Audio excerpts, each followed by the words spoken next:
evening to all of you guys and ladies. I'm Paul, Chief Engineer at Technik. Alright, today I'm going to get into a slightly more drier part of the talk here. Going to more serious stuff that I want to talk about. But in the end of the day, what we are trying to achieve today, or what we're trying to achieve as an engineer is we are pushing innovation to the next world, next generation. Everything in life today, from your top to your bottom of your, what you wear, what you do, is actually affected by engineering.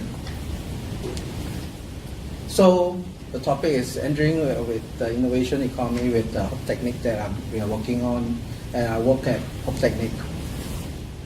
Today, what is innovation economy? It's very disruptive. I'm sure you all know Grab, Uber, everybody is very mobile.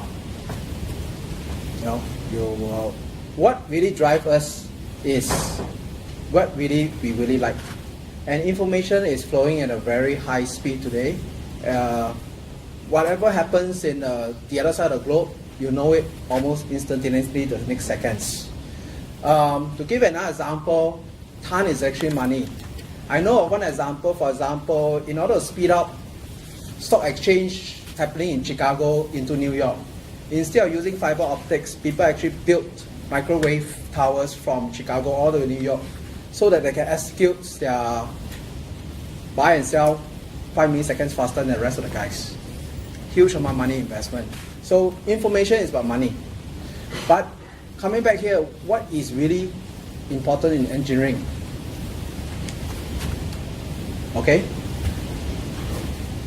I'm a strong believer of passion in engineering. And I started coding codes at the age of 11.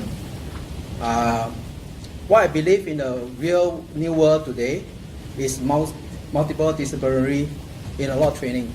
So what I'm trying to incorporate here is that engineers should not be just focusing on one aspect of life. You have to step back and look in a bigger picture. And sometimes Eureka can happen anywhere in life. I quote an example that is closer to me. How DuPont discovered PTFE, which is Teflon. I'm sure you all know, some of you all know Teflon is used in your non-stick wok. It's discovered not because they're trying to find the next plastic. They were trying to search for the next refrigerant for cooling aircon system. But out of the blue, they discovered PTFE, which is what you are using Teflon today. The next thing about engineering is dare to hands-on. That's what I like about my work at Technik.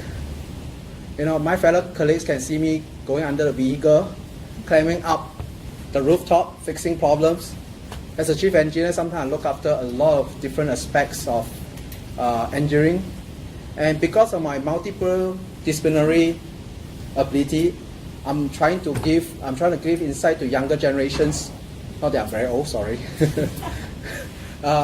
Insights to what from other perspective. Coming back here, I have backgrounds from oil and gas, chemicals, power systems. Also heavily involved with broadcast and also satellite comms. So I work very closely with my ex-company in developing a lot of products for broadcast, satellite communication, stuff like that. So what really in my position is I want them to do their job or versus what really wanting them to get their job done. So as a leader, you don't want them to just do their job. You want them to be, I'm willing to do the job myself. That's what I really wish that fellow colleagues are able to, rather than it's an 8 to 5 job. No, sorry, in Technik, although it can be 8 to 5 jobs, many of us stay back at night discussing over God knows what happening tomorrow, and we are always challenging each other in some new techniques, some new ideas, and we always encourage our colleagues to give an example, to build their own hobbies. If any of y'all have a chance to come to our premise, you actually see colleagues, fellow colleagues using spare times like weekends to build their own fun gadget, if I were to put it. Right? So what in my position is the ability to smell hidden bugs in any design. So as we progress in a career, as we progress in certain abilities, the fusion of knowledge is very important with experience, allow us to sometimes step back, hey, this is not the problem, something else is. And sometimes when you do look at some root cause analysis, the most simple thing may not be so simple after all. So with that, I'm going to go on to talking about some of the examples that I'm going to quote as my experience in Technik. All right. First is one good example was when I first joined the company, there was some EMI EMC problems in the RC unit. Fellow colleagues were spending weeks, literally months into the EMI EMC problem. They could not resolve it. So it reached a point where, Paul, come over. I need your help. Take a look what's going on. I walk in. Guess how long it took me? About 10 minutes. It was an RC unit. It was fully shielded. They were trying so hard to improve the EMI EMC. If you all know what's EMI EMC, there's a radiation of energy out from the box. And I make a simple command. Do you have a kitchen aluminum foil? Everybody's staring at me. It's like, what is that? Okay, got some. Took out the antenna, cover that antenna cover, send it back to the chamber, and it passed like flying colors. So the moral of the story was, sometimes it's not that difficult to smell a problem, but don't look too deep. But at the same time, the multiple disciplinary ability may actually allow you to see a bigger picture than just looking at a minor problem. The other problem was a battery interconnect supplied by some supplier. The BMS or the lithium battery was having a lot of problem.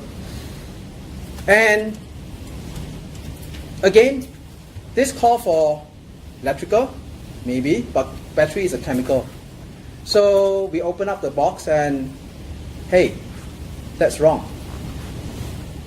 What happened here was that the suppliers know that Singapore is very humid. In Chinese they say 给强. I'm going to supply you guys with the best thing, stainless steel. It won't rust. But unknown to them, I'm very disappointed at that point in time. As a battery supplier, they did not know that stainless steel is not a good conductor of electricity. So surprising to a lot of people, actually stainless steel is not a good conductor of electricity. You are dealing with simple current flow, fine. But once you're doing high current flow, so it's the chemical properties that you actually knows about from a different discipline.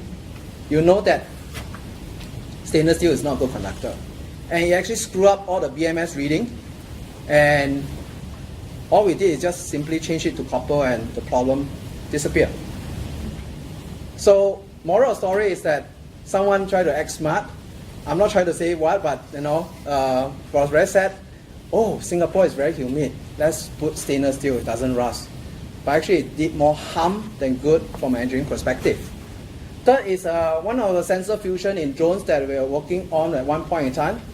Some of y'all, in terms of coding, I just want to show an example. I myself have experience coding. So there was a lot of exchange and discussion about EKF problems and how to solve that sensor fusion problems. And it goes into weeks and discussions and trying to investigate what's going on. But at the end of the day, when I look at it, say, why don't you guys just calibrate the sensor? And it was very elementary because at the end of the day, we were looking too deep into the code, how to massage the data and how to get the reading right and say, hey, it could be just the measurement method. And today we all know that as we get more precision, expectation of sensor is getting higher and people may actually forego the fact that sometimes sensors do have basic tolerance and errors in reading. The last example is that was when I'm not in Technik. It's very close to my heart. I was working very closely with Intelsat. I hope some of you know what Intelsat does. They actually are a service provider for satellite. They have a lot of satellites up in the sky. I have an honor of working with some of the guys who actually came up with all this stuff, and when I was working with them, when I was working with Satellcom staff. What happened here is, you all know MH370. So this is an example of engineering at its best, but totally coming from a different perspective. Everyone was saying that, hey, let's look north because MH370 is heading from KL to Beijing. But Intelsat said, no, I found your plane, the last signal of your plane is actually in Australia oceans. How did it happen? It was just a basic double shift that involved. It was just elementary basic calculation. I actually worked with the guys before, the guys who actually came up with all this stuff, and they were doing, well, what I was doing was providing equipment with them, not in this case, in terms of frequency measurements for satellite comms. And with that, we were using that kind of frequency shift for more of like whether the location of the satellites has drifted, the equipments on the satellite have drifted, but instead they were using it to detect the presence of a plane that was gone missing. By measuring that double shift in the frequency, they know and projected exactly where the likelihood that MH370 could have gone down. So this was deeper in my heart that engineering is really at its best for this kind of case where, you know, something that's totally unrelated and someone just stand up, dare to voice out and say, hey, it's somewhere else. You know, I don't know whether I would have the courage to challenge the norms, even if it happens today, maybe I do, maybe I don't, but they have a courage to say, hey, the plane is actually on the total different hemisphere of the Earth. With that, I just want to share in a nutshell, sometimes it's good to step one step back in a whole innovation economy with the experience and knowledge, having the ability to, what I say, smell the problems from a bigger picture. With that, thank you.